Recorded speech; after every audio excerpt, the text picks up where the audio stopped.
So, hey, squatties. So, you know how Prince Andrew, was under all this pressure to quit Royal Lodge because his brother, King Charles, was evicting him because of, his dalliances with, the Epstein guy and the fallout from that. And he no longer can be seen as royal. Please leave, get out of Royal Lodge.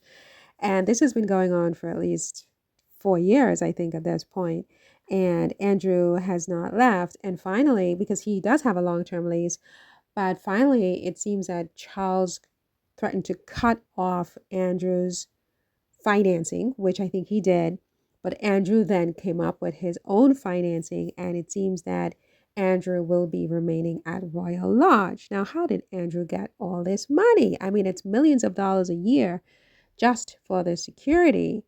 Well, it turns out that it is plausible that Prince Andrew's funding could involve wealthy Middle Eastern individuals and his daughter Beatrice, right?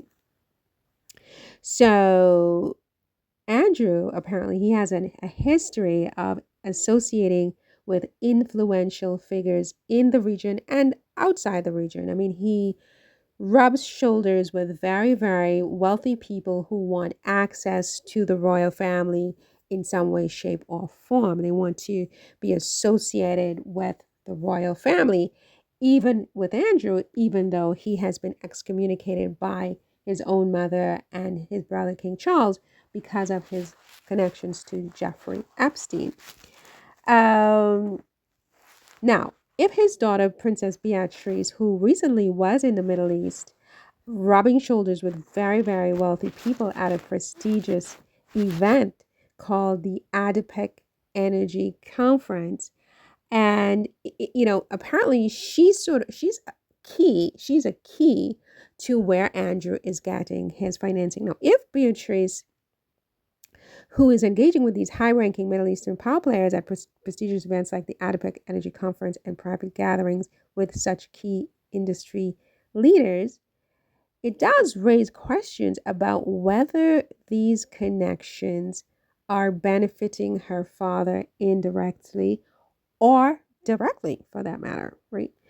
Now, such a scenario, according to some, could create a perception of impropriety, particularly if personal and financial gains are intertwined with royal influence, which is something that the British press has been very vocal about when it comes to Harry and Meghan, or even the Queen herself. I mean, they stopped Harry and Meghan from using royal in their titles and so on and so forth because they don't want Harry and Meghan to have any financial gains that are intertwined with their royal status, right? So if Beatrice and Andrew are using their royal status to make money and to make a lot of money, not just a little bit of money, but a tremendous amount of money to the tune of millions and millions of dollars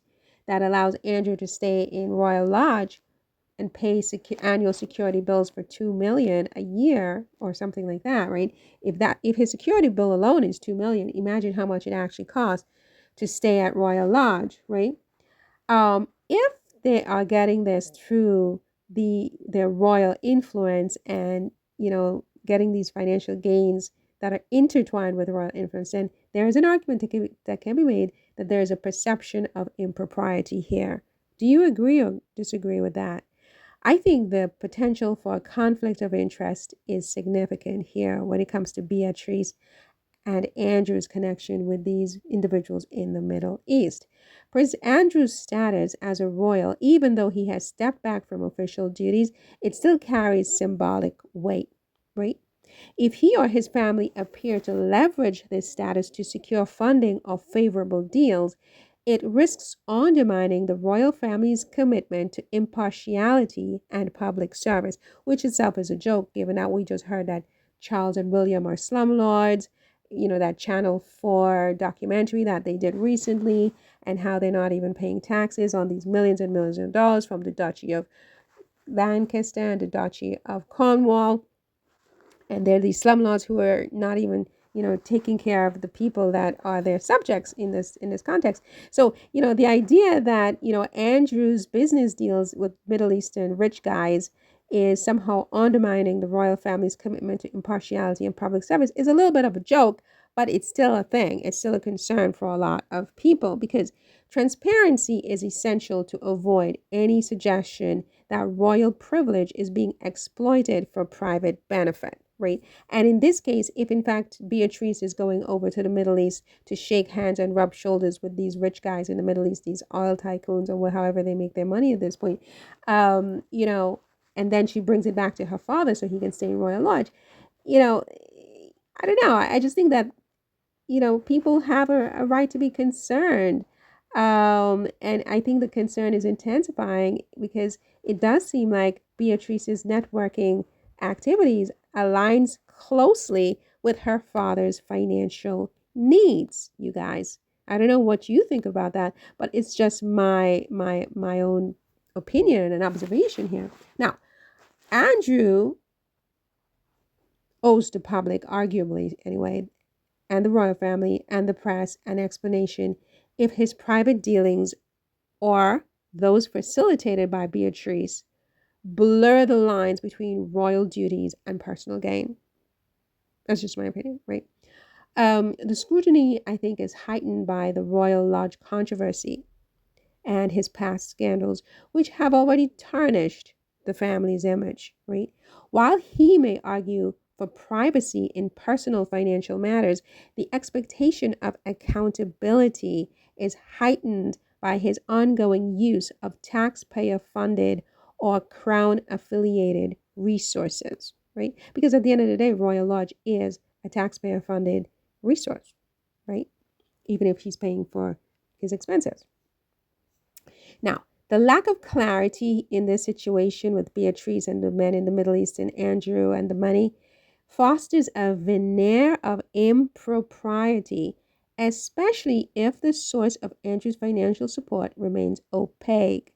Without transparency, questions about whether his deals align with royal ethical standards, and I do put that into very tight quotes, royal ethical standards will persist, potentially harming the monarchy's reputation at a time when public trust in the institution is increasingly fragile, right? So, what do you think about this, Sussex Squad? I mean, I know that it's kind of like a joke in a way to be talking about ethical standards and, financial, public trust in the monarchy at this time in particular, because of all the headlines that we have been seeing and talking about transparency and stuff like that. But what do you think? Do you think Beatrice is helping her dad raise this money? Tell me in the comments, subscribe, hit the notification bell.